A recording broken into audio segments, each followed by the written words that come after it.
و پیش قراول امت اسلامی حضرت امام خامنه ای با نوشیدن شهد گوارای شهادت در ماه مبارک رمضان به ملکوت اعلی پیوست. شورای عالی امنیت ملی در این زمینه بیانیه‌ای به این شرح صادر کرده است. بسم الله الرحمن الرحیم.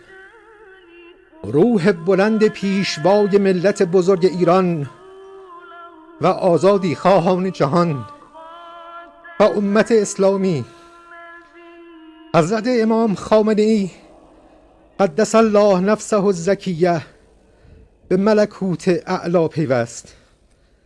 و به آرزوی دیرینه خیش رسید و به تأسی از جد بزرگوارش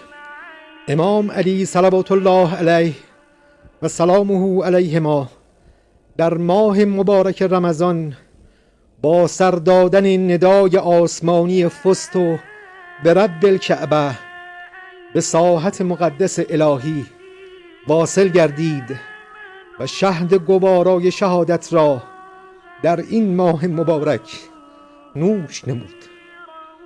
امروز ملت نستوه ایران و امت اسلامی و آزادی خواهان جهان به جهت حملات شریرانه آمریکای جنایتکار و صهیونیست های نابکار داغدارند، اما دشمنان صفاک و دوزخیان ستمکار بین المللی بدانند بیدار دلان جهان راه خود را یافته اند و این شهادت ها هرچند برای ملت ما و ملل اسلامی گران باشد، اما آنان را مقاومتر و مصممتر می‌گرداند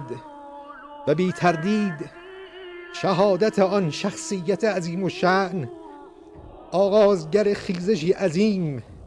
در مبارزه با ستمگران عالم خواهد بود.